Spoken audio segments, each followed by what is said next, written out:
welcome again to Kid Science. Today we're going to continue on with our biology unit and take a look at why we are who we are and what makes me, how come I'm different from, or I look different, sound different from what you guys are. Before we start that though, I'd, number one, like to open up the lines and encourage some of you to talk to me. On Oahu, the number is 956-5670, and Neighbor Islands, it is 1-800-342-7949, and would be delighted to have some of you talk to me today. I want to go back before we go on with who I am and who you are though, and take a look at some of the bacteria that started to be grown last week. And remember that bacteria, when it's in a healthy environment, like the medium is what it was called, that we grew it on, the jello, and we had added some sugar to it. That jello is a food source for the bacteria, and if you have bacteria that's growing on a healthy food source and in a warm, dark place, it's probably going to multiply. Remember, every bacteria has the ability to multiply every 20 minutes. Which means we could have millions and millions by now, and mine has grown very well. I want to start by going back though and looking at some of the pictures that I gave you a brief glance of last week, that some of the things that you might be seeing, I definitely am in what I'm growing. But let's take a look at these pictures first. That this one is colors that you might see out of liquid stuff out of your nose. You might be getting some things that look like this. If you took dirt and grew the dirt, you'd get what I call alphabet soup here. Possibility of this. If it looks different from this, it means there are other added things in it. Airborne bacteria might tend to look like this. Dust would look like this, only my dust is incredible. What I've grown here. And then if you took some scum out of your sink drain, you might tend to have something that looks like this. Now, let's take a look at what I came up with here to give you a little example. My dust is absolutely incredible. I left it here for the week. And what you see here in the bottom, it almost looks like there's a fruit salad in my jello here. Last week you could see absolutely nothing on the top of this. It has grown to be colors on the bottom, and on the top of this it is furry. Let's see if I can turn it. Yes, you can definitely see it. Almost looks like a mold growing, but this is dust, and this is what my dust looks on the top. Big blobs, furry things. It goes all the way through it and down to the bottom, this wonderful colored stuff. Again, that is samples of dust bacteria. I don't think I want to leave this open very long here. This other one, these get to be kind of gross. This is what came out of my ear. I put a Q-tip in my ear, and I was able to get this kind of I don't know if you can see this here. Okay, on the top here, you can see I'm starting to grow a little white stuff on the top of it. There is a little red dot on the top edge. Down here on the bottom, oops, excuse me, let me turn this the right way here, is a big moldy splotch. It looks like mold, but again, this is the bacteria that is growing on here. This came out of my ear. Not as bad as what the dust was, which I'm glad to say. The other one I have here is what actually came off of my tooth. And I think I'll take this into the dentist tomorrow and show him when I go in. He'd probably be thrilled. This is the bacteria that has grown off of the side of my tooth. Again, there's little white spots on the top, and there is the big blobs of it down on the side. I'm sure a lot of you have gotten growths that are like this. Bacteria growing. You might want to go back and try this again.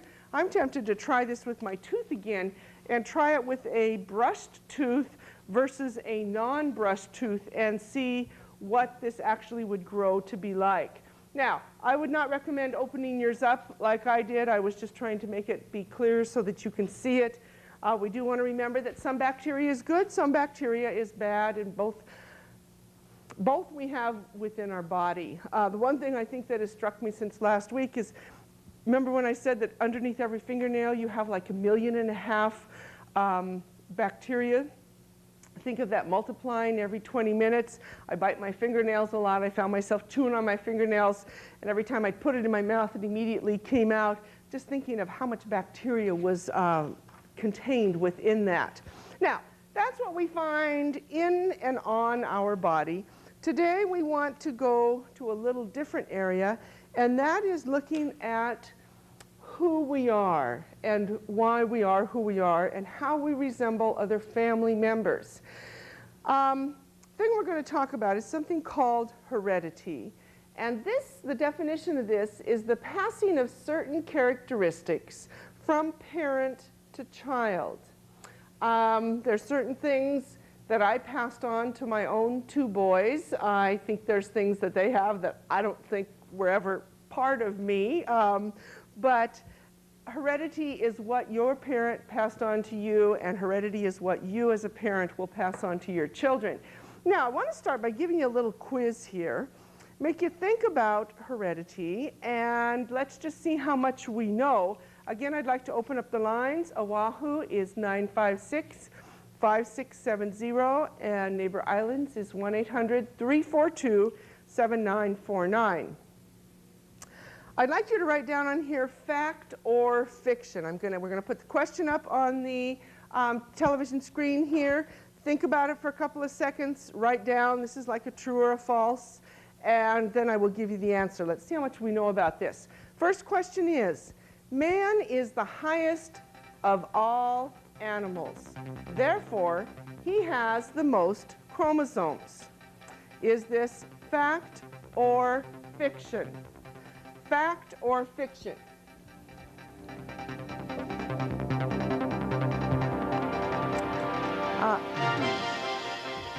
Answer to this one is fiction, that man does not have any more chromosomes than other animals that exist. That is fiction. Okay, question number 2. An injury suffered in an accident will be passed on to one's children. Fact or fiction?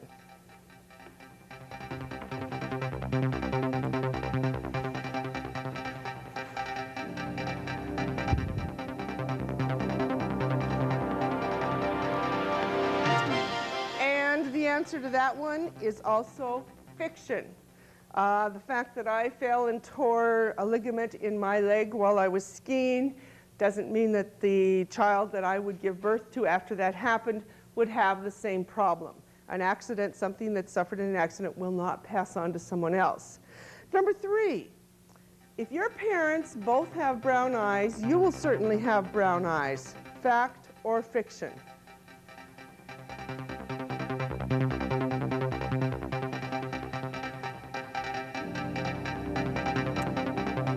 Answer to that one is false. That is fiction. It doesn't necessarily mean, there's a good chance that you will have brown eyes, but it doesn't necessarily mean that that will happen. There's a lot of other things that go on inside you that you may be carrying different genes, and we're going to get into that today. You don't necessarily have to have brown eyes just because both of your parents do. Number 4, you have inherited traits which are not apparent, which means are not seen. You have some inherited traits that are not seen.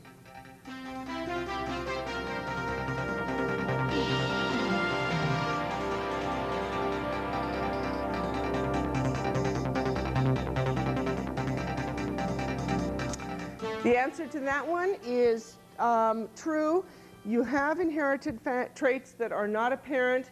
These traits, you have traits that are inside you that you might not see on your body, but you could pass these on to your own children and have a little different traits come out on them. So not all of your traits can be seen. Number 5, hereditary traits are carried from parent to child through the blood. Are hereditary traits carried through the blood or not?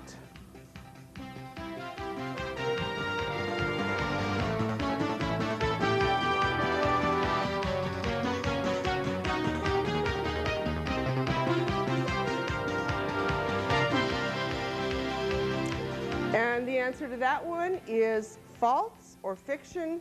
That is not true. Hereditary traits are not carried through the blood. We're going to talk today about what they are carried through. They're carried through your chromosomes. Number 6, each person inherits exactly half of his genetic makeup from each parent. Each person inherits exactly half of his genetic makeup from each parent.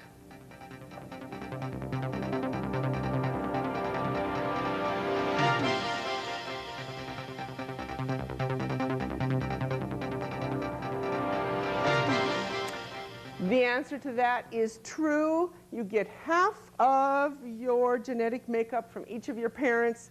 I used to remember when I was a kid, even today, my father still will say when I do something that is not quite what he believes in or he thinks is a little strange, he'll say, I inherited that from my mother, not from him. I only inherited the intelligent, good-looking kind of things from him. But we do inherit half of our genetic makeup does come from each of our parents. Number 7, you inherit more from your mother if you are a girl.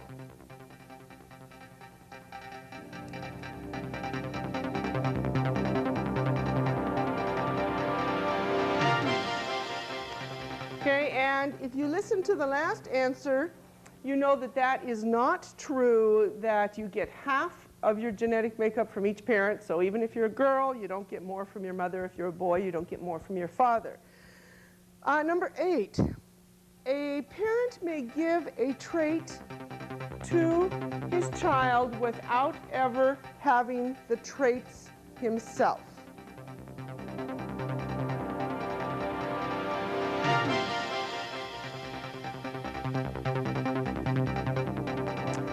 You know, I think a better way of stating that question is that a parent would give a trait to his child without ever having the trait be apparent to himself. And that is true.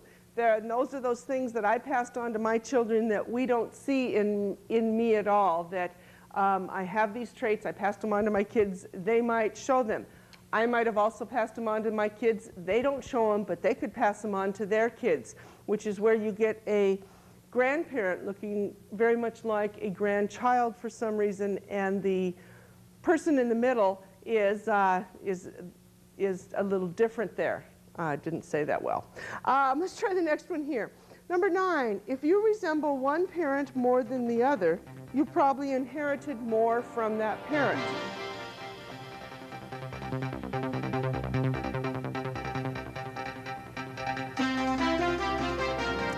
Okay, and the answer to that is false. You did not inherit more, but you inherited stronger genes or more dominant traits from one parent than the other. And we're going to get into that. So it's not that you have more, it's just a more dominant or stronger trait. Number 10, you have all the hereditary traits you are ever going to have at birth. True or false? You have all the hereditary traits that you are going to have starting at birth.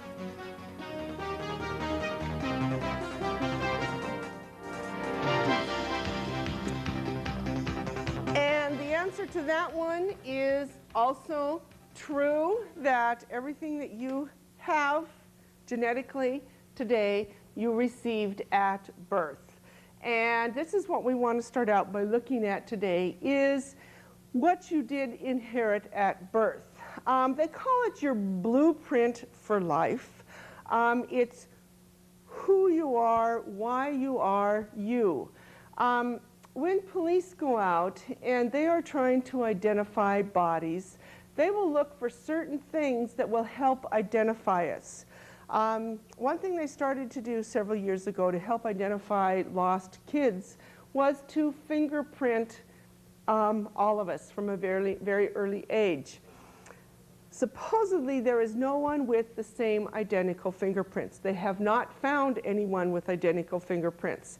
I'm curious about identical twins and how close identical twins who have a lot of things that are the same, how close their fingerprints are to each other. But fingerprints are supposed to be one thing that belong to only you, that you can be identified by your fingerprints. Sometimes that's good and sometimes that's bad, depending on what it is you have done or why they are trying to locate you. Another thing they use is dental records. And dental records are used to look at where you have fillings, where you have chipped teeth, or that kind of thing, that I think it would be very rare that anyone would have the exact same kind of fillings in the exact same places.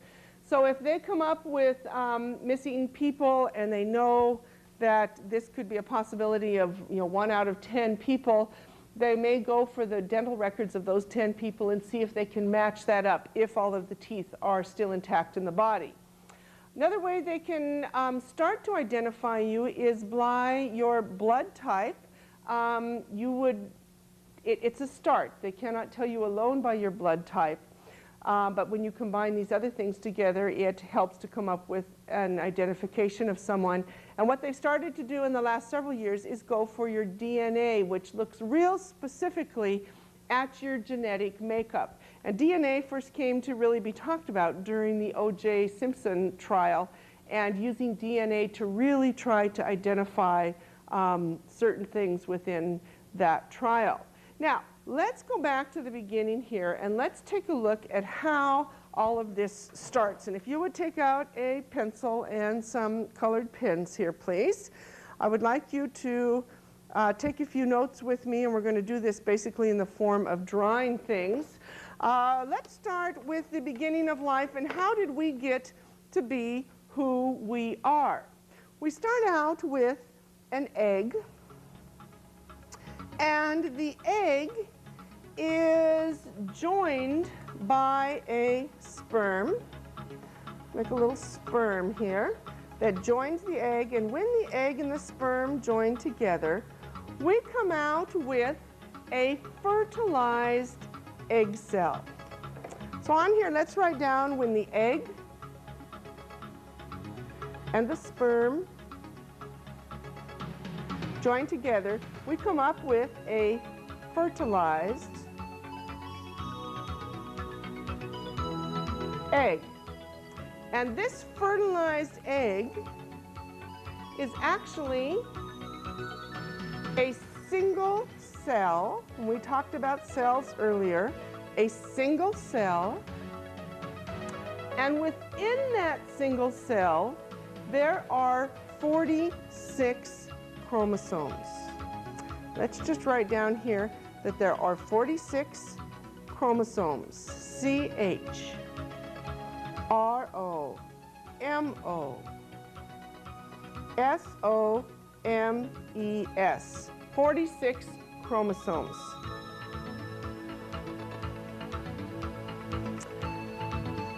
And those chromosomes, those 46 chromosomes, carry information. Let's put it over here. Information about who you are, about you. There's about 50,000 bits of information that determines who you are. This makes up your blueprint, who you are. Like I said, each of us, except for identical twins, are very different.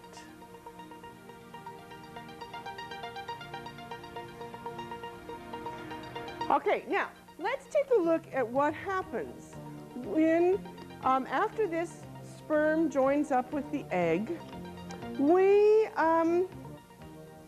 have growth happening immediately.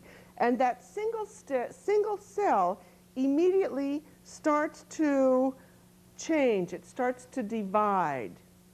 And this single cell at first is called a zygote. And let's take a look at some pictures here. Excuse me. The zygote or fertilized egg looks like this at first. And very quickly, it becomes two cells. and then it becomes 4 cells, and then it becomes 8 cells, and then it becomes many cells, and then it becomes a hollow ball of cells, and within that hollow ball, we then have the start of the embryonic disc, which is the very start of you. This was probably your first picture of you. All of us looked like this. First thing that grows within that embryonic disc is the heart. And then this whole embryonic disc here changes a little bit, and we then have the heart, we have the embryo, and we have the umbilical cord. And it's that umbilical cord that attaches to the placenta in the mother, and the baby feeds from that. And it's that umbilical cord, which is your belly button. Now, all of these changes take just a couple of days. And within a couple of days, from the time that that egg and sperm meet together, that zygote becomes what is called an embryo. You have a heart, you have an umbilical cord. It is then attached to the mother within the uterus, and this baby starts to grow. At 7 weeks, the baby will look like this. If we can see a picture of that, please. At 7 weeks, this is what the embryo looks like. It is about 1.2 inches long. Fingers and toes have begun to form, and you can see the eyeball. You can see basically the shape of, this was you too, guys. This was probably your second picture. We're going to go through a few other pictures here. That one of these goes back 2 weeks from the last one you saw is 5 weeks. You see 8 weeks. At 12 weeks, you have a lot more defined body parts. You have 4 months, you've got 7 months, and then you have 9 months of age when you are ready to be born. Now, there's a lot of things that doctors can tell the parents about the baby when you are in the womb and going through these stages. There's different tests that can be done that can identify if you are a male or a female. They can take pictures now that they can see through the mother's uterus and through the layers of skin there, and actually see the shape of the body. They can hear the heartbeat. But we want to look today, we don't want to go so much into that in the birth, but we want to look instead is what determines whether you are a boy or a girl? What makes the difference there? Years ago, there was I think it was Henry VIII, the King Henry VIII, used to get really upset with his wives because he was always getting girls instead of boys. That as his children were born, he wanted a boy, he wanted that prince, that king to succeed him. And he was getting girls instead, and if the queen gave a birth to a girl, lots of times he just beheaded her and got a new wife and tried for another boy. Well, it turns out it is not the female that determines the sex of the baby. It is actually the male. And if you would turn that paper over, or let's take another one here, let's draw a little picture that helps define how this one works also. In those chromosomes that, we have this egg here with this fertilized egg with these 46 chromosomes. 2 of these are what are called the sex chromosomes, and they determine the sex of that baby. Now, the female, the mother, will pass on 2 X chromosomes. This would be the female. Would you please draw this? The father will pass on an X and a Y chromosome. This would be the male. Now, what we have are these chromosomes meeting up with each other. And if we get an X chromosome from the female and an X chromosome from the male, we come up with 2 X's, which is a female. Okay? If we come up with instead an X chromosome and a Y chromosome, we come up with a male. And that's how the whatever sex you are, a male or female, is determined. Now, this is just a random thing. whether it's an X chromosome or a Y chromosome, doctors are beginning to do some research and are finding that there are maybe some ways that they can help determine whether it's going to be a boy or girl. But in most cases, this is a random, like I said, kind of thing. We want to do a little activity here that is going to show you how this random activity works. But to do that, you need to create a chart. So if you will, again, turn a piece of paper over or take another one. Let's make a chart here, and let's put I'd like a line up here, and then let's go for about 10 lines going down here. 1, 2, 3, 4, 5, 6, 7, 8, 9, whoops, and 10. Let's put one little line right down like this. And let's divide this into 1, 2, and 3 categories here. Okay. Let's number these. 1, 2, 3, 4, 5, 6, 7, 8, 9, and 10. We'll give you a minute here to catch up on this chart. On the first one, will you write X chromosome? Let's put dot, dot, dot. And then down here, will you put a little dotted line going down the middle? The next one, let's put Y chromosome.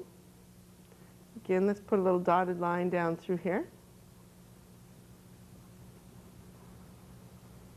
And over here, let's put down the sex of the offspring. Sex of, let's put child, is a shorter word here. It's sex of the child. Okay, let's just give you a minute here to finish up this chart.